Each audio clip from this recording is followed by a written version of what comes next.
ओम शांति। बुद्धिमान लोग यह चार बातें किसी को नहीं बताते। इस रहस्य को आपने समझ लिया तो जीवन में आप कभी पीछे नहीं रहोगे। आज दुनिया में हर व्यक्ति आगे बढ़ना चाहता है और अपने जीवन में सफल होना चाहता है। अपने हर प्रकार से अपनी लाइफ में सक्सेस होना चाहता है, लेकिन कुछ रहस्य ऐसे छुपे हुए रहते हैं, उनको ना समझने के कारण व्यक्ति जीवन में बहुत पीछे चले जाते हैं, उनको बहुत पश्चाताप होता है। तो आज इस बात को आप अच्छे से समझना और ये बात आपको जीवन भर काम में आएगी। इन चार बातों के रहस्य को समझ लिया तो आप जीवन में कभी पीछे नहीं रहोगे। इस रहस्य को आप बड़े ध्यान से सुनिएगा और ये आपके जीवन भर काम में आएंगे। बहुत समय पहले की बात है, एक छोटा सा नगर था। उसमें एक बहुत ही धनी सेठ रहा करता था। उस धनवान सेठ के पास कहने को सब कुछ था, उसे के पास किसी चीज़ की कोई कमी नहीं थी। उस धनवान सेठ ने अपने जीवन में बहुत बड़े बड़े मुकाम हासिल किए थे। उसने अपने जीवन में कई सफलताएं प्राप्त की थीं। वह जिस नगर में भी व्यापार करने जाता, वहाँ पर भी उसे सफलता मिलना निश्चित था। वह अपने जीवन में कभी भी हारा नहीं था। उसका व्यापार भी खूब जोरों शोरों से चल रहा था। उसके पिताजी ने उसे ऐसी चार बातें बता रखी थीं जिसका वो नियमित पालन करता था और उन्हीं बातों का अनुसरण किया करता था, और उन्हीं बातों की वजह से उसका जीवन बड़ा सुखमय था। वो हर जीवन के क्षेत्र में सुखमय था, सफलता उसको मिलती थी। ऐसे ही काफ़ी समय बीत गया और अब वह धनवान सेठ काफ़ी बूढ़ा हो चुका था। अब उसे लगने लगा था कि मेरी मृत्यु बहुत नज़दीक है, मेरी मृत्यु कभी भी हो सकती है। और वह जानता था कि उसका बेटा बहुत भोला है, नादान है, उसे अभी दुनियादारी की समझ नहीं है। इसलिए उसने अपने बेटे को अपने पास बुलाया और अपने बेटे से कहा, बेटा, मैंने अपने पिताजी से चार बातें सीखी थीं और उन्हीं बातों को अपने जीवन में मैंने उतारा। उन्हीं की अनुसरण की वजह से आज मैं अपने जीवन में इतना सफल हूँ, अपना जीवन में सुखमय पूर्वक बिता रहा हूँ। उन्हीं बातों की वजह से आज मैं इतना सुखी हूँ, संतुष्ट हूँ और इतना धनवान हूँ। ना ही कभी मुझे कोई बीमारी हुई और ना ही कभी मुझे कोई धन की कमी पड़ी। और तुम देख ही पा रहे हो कि मैं इस नगर का सर्वश्रेष्ठ धनवान सेठ हूँ, लेकिन आज मेरे पास जो कुछ भी है मैं उससे संतुष्ट हूँ, मैं खुश हूँ। लेकिन मैं चाहता हूँ कि तुम मुझसे भी आगे बढ़ो, तुम और नाम रोशन कमाओ, धन कमाओ, लोग तुम्हें जाने, तुम्हें पहचाने, क्योंकि हमारा समय कुछ और था और तुम्हारा आने वाला समय कुछ और ही है। उस धनवान सेठ ने अपने बेटे को अपने और करीब बुलाया और उससे कहने लगा, बेटा, आज मैं तुमको दुनिया की ऐसी चार महत्वपूर्ण बातें बताने जा रहा हूँ जो मुझे मेरे पिताजी ने बताई थीं, और इसी के कारण आज मैं इतना सफल हूँ। अगर तुमने इन सभी बातों को अपने जीवन में उतार लिया, इनका नियमित तौर पर पालन कर लिया, इनका अनुसरण कर लिया, तो तुम भी अपने जीवन में बहुत धनवान बन जाओगे, अपने जीवन को बहुत सुखमय तौर पर बिताओगे। इन बातों के अनुसरण से ना तो तुम्हारे घर परिवार में कोई दुख आएगा और ना ही तुम्हारे व्यापार में कभी कोई परेशानी उत्पन्न होगी। इतना कहकर धनवान सेठ अपने बेटे को चार बातें बताना शुरू करता है। वो कहता है, बेटा, सबसे पहली बात है काम पर छाँव में जाना और छाँव में आना। दूसरी बात, अपने घर के चारों तरफ चमड़े की बांध रखना। तीसरी बात, हमेशा खाने को मीठा करके खाना। और चौथी बात, अपनी पत्नी को हमेशा बांध कर रखना। इतना कहकर वह धनवान सेठ अब निश्चिंत हो चुका था। वह यह जानता था कि उसका बेटा बहुत भोला है, वह अपने पिता की बात अवश्य मानेगा और इन सभी चारों बातों को अपने जीवन में उतारे और इनका अनुसरण भी करेगा। देखते ही देखते कुछ महीने बीत गए और फिर एक दिन धनवान सेठ मृत्यु को प्राप्त हो गया। अपने पिता की मृत्यु के बाद उस धनवान सेठ के बेटे ने उन सभी चार बातों को एक कागज़ पर लिख लिया ताकि वह उन्हें भूल ना जाए, और उन्हीं बातों को वह अपने जीवन में उतारने लगा, उन चार बातों का अनुसरण करने लगा। सबसे पहली बात जो उसके पिता ने उससे कही थी, छाँव में जाना और छाँव में आना। तो उसने अपने घर से अपनी दुकान तक पूरे रास्ते पर एक टेंट लगवा दिया, क्योंकि उसके पास पैसा तो बहुत था और उसे कोई रोकने वाला भी नहीं था। जब भी कोई उससे पूछता कि आखिर तुमने ऐसा क्यों किया, तो वह उसके जवाब में बस इतना ही क्या था कि मेरे पिताजी ने मुझसे ऐसा ही करने को कहा है। इसके बाद उसने अपने पिता की अगली बात का अनुसरण किया। उनके अपने घर के दोनों तरफ चमड़े की एक दीवार खड़ी करवा दी, जिसे देखकर आसपास के लोग बहुत क्रोधित हो गए और वे लोग उससे झगड़ा करने पर भी उतर आए। कई लोगों ने तो यह तक कह डाला कि आखिर तुमने ऐसा क्यों किया, चमड़े की बाड़ तुमने क्यों खड़ी करवा दी, चमड़े से बहुत बदबू आती है और इससे हमें तकलीफ होती है, इसे आज ही निकलवा दो। लेकिन कोई उसका कुछ भी न बिगाड़ सका, क्योंकि उसके पास बहुत पैसा था, इसलिए कोई भी व्यक्ति उसका ज़्यादा समय तक विरोध ना कर सका। और उसने भी मन बना लिया था कि वह अपने पिता की सभी बातों को पूरे दिल से मानेगा। उसके पिता ने उससे तीसरी बात कही थी, खाने को मीठा करके खाना, जिस कारण वह अपनी पत्नी से खाने में कुछ मीठा ही बनवाता था। कभी सेवियंस, कभी हलवा, कभी मिठाइयाँ, कभी लड्डू, हमेशा यही सब खाता रहता। और उसके पिता ने उससे चौथी बात कही थी, अपनी पत्नी को हमेशा बांध कर रखना, जिस कारण वह हर रोज़ अपनी पत्नी को रस्सी से बांध कर रखता था। ऐसे ही कई दिन बीत गए और देखते ही देखते वह सेठ के बेटे का जीवन धीरे धीरे बर्बाद होने लगा था, क्योंकि उस बेटे ने अपने पिता की सभी बातों का गलत अर्थ निकाला था और वह उसी के अनुसार उनका पालन कर रहा था। देखते देखते उसका उतना बड़ा व्यापार अब ठप होने लगा था।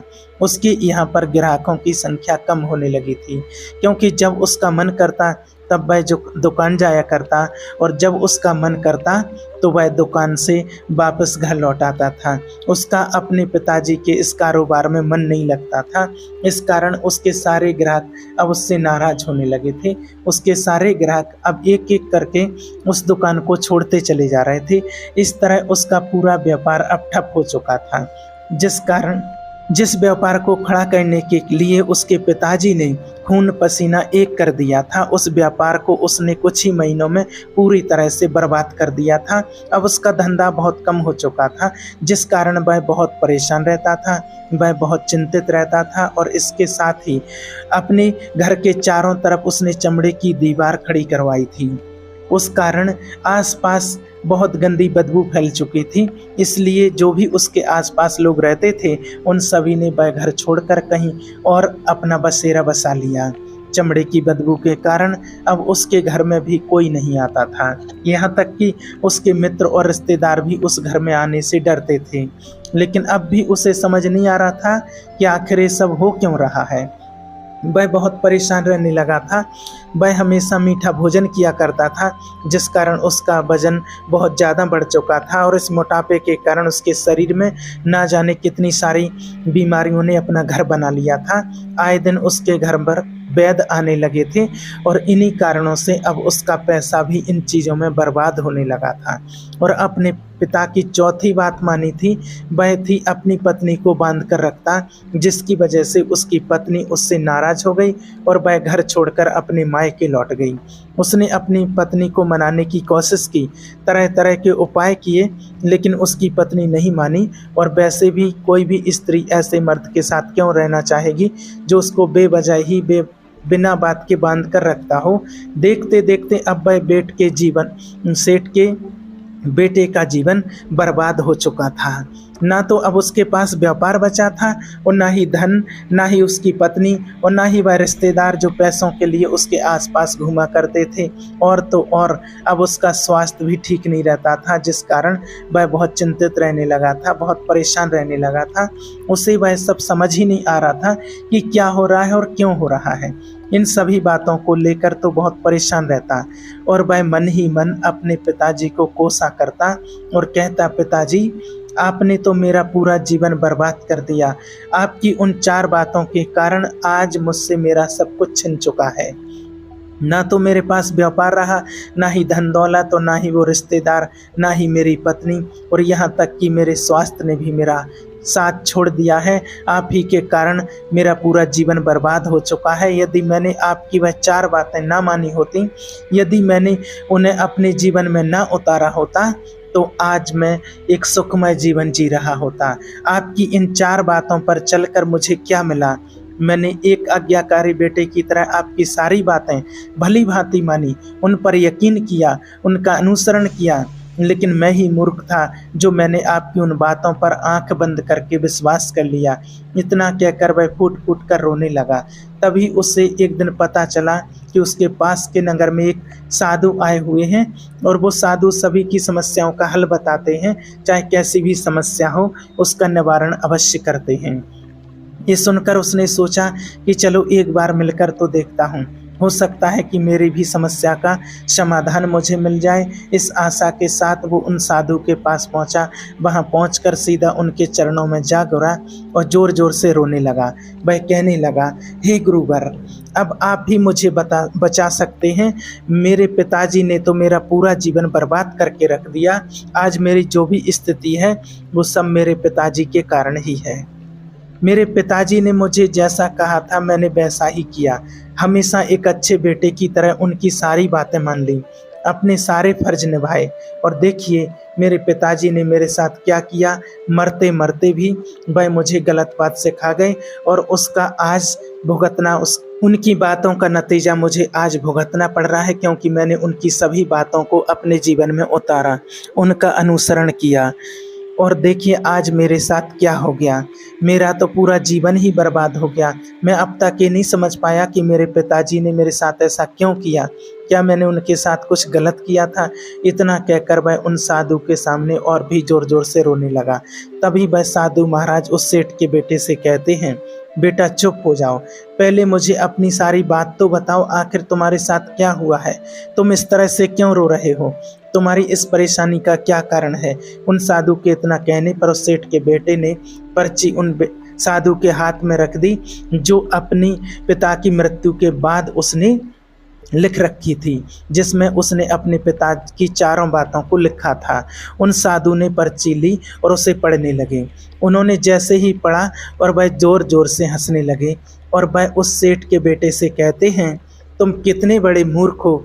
तुम्हारे पिता ने तो तुम्हें दुनिया का सारा ज्ञान दे दिया, लेकिन तुम उसे समझ नहीं पाए, तुम उसका सही तरह से पालन नहीं कर पाए और कहते हो कि तुम्हारे पिता ने तुम्हें गलत राय दिखाई है, तुम्हें गलत संदेश दिया है।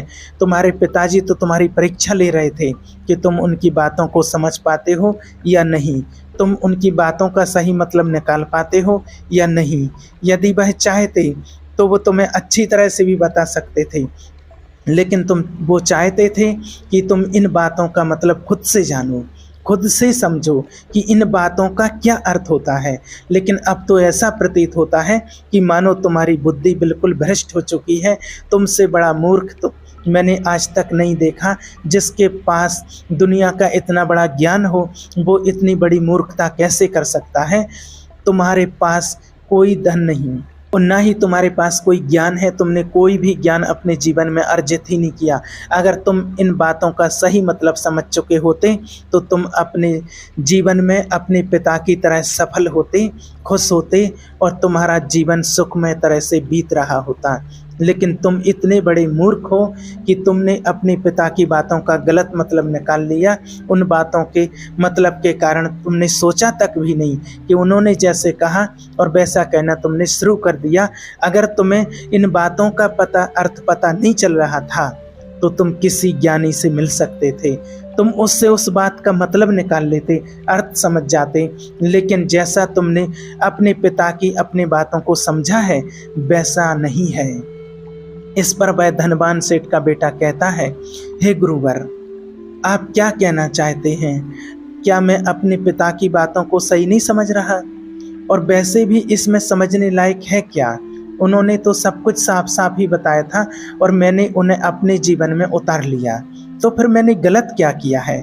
इस पर गुरुवर एक बार फिर मुस्कुराने लगे और उस सेठ के बेटे से कहने लगे कि बेटा, ये जो बातें लिखी गई हैं इन बातों के पीछे एक बहुत गहरा अर्थ है, रहस्य है जिसे तुम समझ नहीं पाए और इसी कारण तुमने यह मूर्खता कर दी और इसी कारण बस तुमने अपना जीवन बर्बाद कर लिया।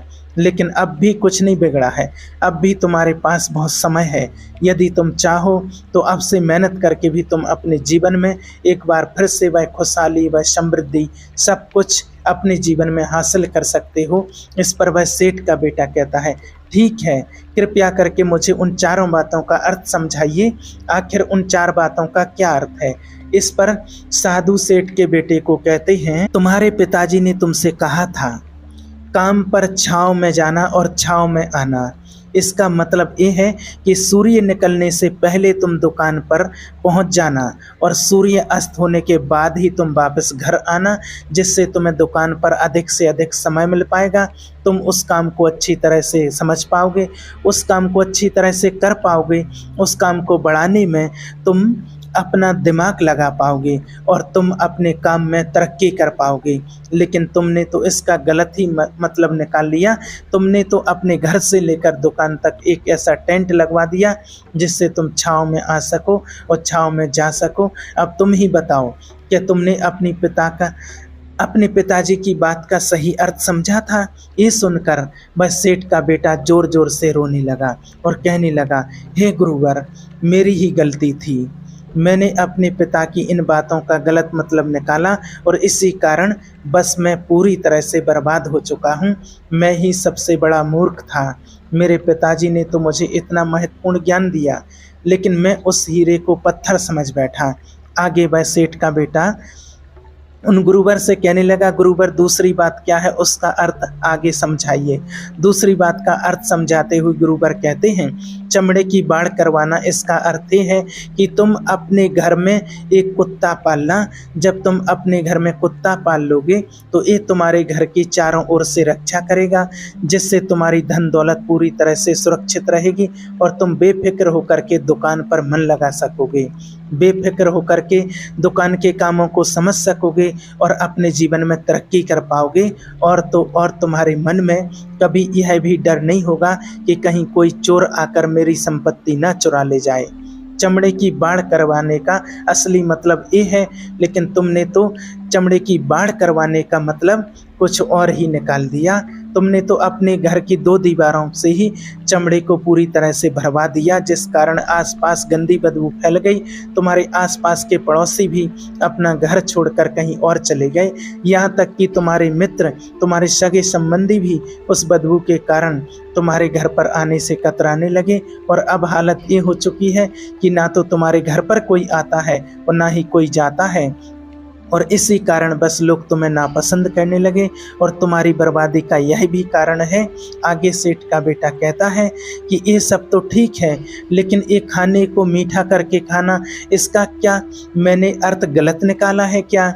मैंने तो अपने पिता की बातों के कहे अनुसार ही हर रोज़ मीठा खाया और आज देखिए मेरा शरीर कितना वजनदार और अस्वस्थ हो चुका है, जिस कारण से मुझे अनेक बीमारियों ने घेर रखा है। क्या मैं इस बात को भी गलत समझ रहा था?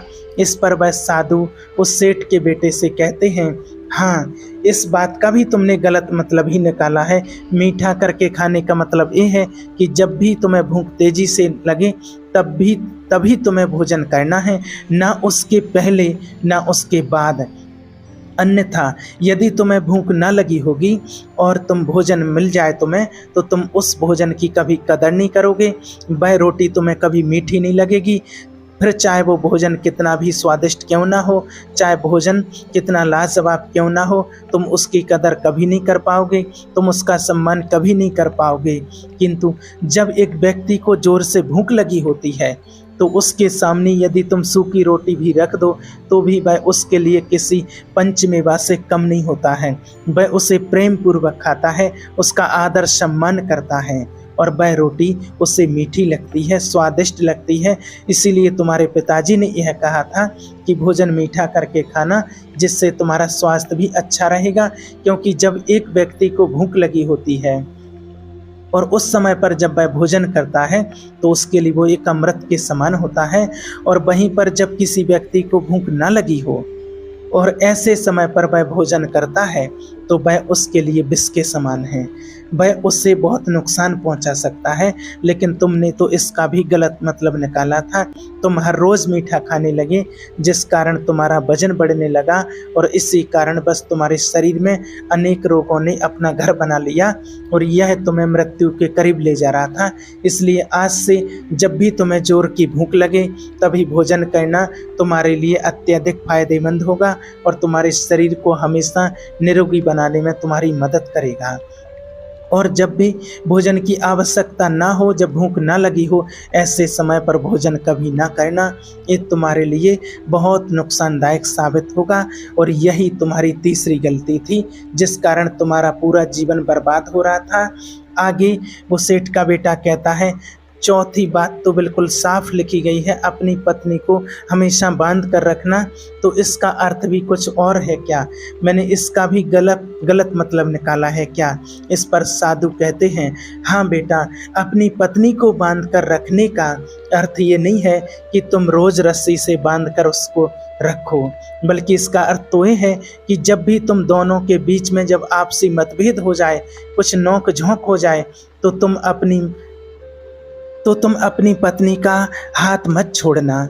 जब तक एक स्त्री का पति उसके साथ रिश्ते में बंधा होता है तो वह अपने रिश्तों में बंध जाती है और वह अपने रिश्तों को पूर्ण तरीके से निभाने का हर मुमकिन प्रयास करती है। और ऐसे समय पर यदि तुम्हारे बीच कुछ नोक-झोंक, गलतियां, लड़ाई झगड़ा थोड़ा बहुत हो जाए और ऐसे समय पर तुम उस स्त्री का हाथ नहीं छोड़ते तो वो तुम्हें छोड़कर कभी नहीं जाएगी। लेकिन इसका अर्थ यह भी नहीं है कि तुम अपनी पत्नी पर अत्याचार करो, बल्कि तुम्हारे पिताजी यहाँ पर कहना चाहते थे कि जो भी कोई व्यक्ति तुम्हारे साथ किसी रिश्ते में जुड़ा हुआ है उसे अपने रिश्ते में इस तरह से बांध लो कि वो तुम्हारे साथ झगड़े और नोक झोंक के बाद भी नुकसान ना पहुंचा सके, वह तुम्हारे साथ कुछ गलत ना कर सके और तुम्हारा फायदा ना उठा सके। अपने रिश्तों को हमेशा बांध कर रखना, उन्हें खुला मत छोड़ना, अन्यथा वह तुम्हारे हाथ से फिसल जाएंगे। और हम में से अधिकांश लोग अपने जीवन में यही गलतियां करते हैं और अपने नए रिश्तों को कभी समय नहीं देते, जिस कारण उनका रिश्ता उतना मजबूत नहीं हो पाता है और इसी कारण बस वह अपने रिश्ते से हाथ धो बैठते हैं। और यही गलती तुमने भी की है। तुमने तो अपनी पत्नी को बांध कर रखा था, तो वह भला तुम्हें कैसे माफ़ कर सकती है? और यही कारण है कि वो तुम्हें छोड़ करके चली गई। तुमने जो अपनी पत्नी के साथ किया वो माफ़ी के लायक नहीं है, लेकिन तुम्हें अपनी पत्नी से माफ़ी मांगनी चाहिए क्योंकि तुमने गलत किया है। इसलिए जाओ और अपनी पत्नी से माफ़ी मांगो, उसे वापस घर लाओ। और यही वो 4 बातें थीं जो तुम्हें तुम्हारे पिता ने समझाने का प्रयास किया था, लेकिन तुमने इन सभी बातों का गलत मतलब निकाला और इसी कारण बस तुम पूरी तरह से बर्बाद हो गए। किंतु अभी भी तुम्हारे पास बहुत समय है। यदि तुम इन सभी बातों का सही से अनुसरण करते हो तो तुम अपने जीवन में एक बार फिर से वो सब कुछ हासिल कर सकते हो जो तुमने खोया है। ये सारी बातें हमारे जीवन की पूरी परेशानियों का समाधान है। तुम किसी भी तरह से इनको देख सकते हो। यदि तुम कामयाब होना चाहते हो तो तुम्हें मेहनत करनी ही होगी। सूर्य निकलने से पहले अपने घर से निकलना होगा और हमेशा सूर्य से ढलने के बाद ही तुम्हें घर वापस लौटना होगा, ताकि धन दौलत को कोई तुमसे छीन न ले। तुम्हें अपने रिश्तों को कुछ इस तरीके से बांधना होगा ताकि वह रिश्ते तुम्हें परेशान ना करें, तुम्हें तकलीफ ना पहुंचाएं, तुम्हारा फ़ायदा ना उठाएं और हमेशा एक अच्छा और स्वस्थ भोजन करना जब तुम्हें भूख लगी हो, ताकि जो भी तुम्हें सांसें मिली हैं तुम उसे खुशी खुशी से जी सको। और अपने रिश्तों को हमेशा बांध कर रखना, उन्हें खुला मत छोड़ना, अन्यथा वह तुम्हारे हाथ से फिसल जाएंगे। और अपने घर में अवश्य हो सके तो कुत्ते को पाल के रखना, क्योंकि तुम्हारा धन हमेशा सुरक्षित रहे। इन सभी बातों का अपने जीवन में अनुसरण करने के बाद तुम अपने जीवन में सब कुछ एक बार फिर पा सकते हो जो तुमने आज तक खोया है। और हो सकता है कि तुम इससे भी अधिक उन्नति कर पाओ, इससे भी अधिक समृद्धि पा सको, अपने जीवन को खुशहाल और सुखमय बना सको। इतना कह करके उस साधु चले गए। उस सेठ के बेटे ने संत को प्रणाम किया और वापस अपने घर लौट गया। उसने उन सभी 4 बातों को अपने जीवन में उतारा, उनका सही सही अनुसरण किया। उसके बाद से उसके जीवन में सकारात्मक प्रभाव दिखने लगे। वह एक बार फिर से अपने व्यापार को खड़ा करने में सफल रहा और वह एक बार फिर से अपनी पत्नी को घर लाने में सफल रहा। और देखते ही देखते उसका जीवन एकदम सुखमय और आनंदमय हो गया था। तो ये 4 बातें हम सभी के जीवन में बहुत काम में आने वाली हैं। इनके रहस्य को अच्छे से समझ लिया तो आप जीवन में कभी असफलता को नहीं पाएँगे, हमेशा हर क्षेत्र में आप सफलता को प्राप्त करेंगे। ओम शांति।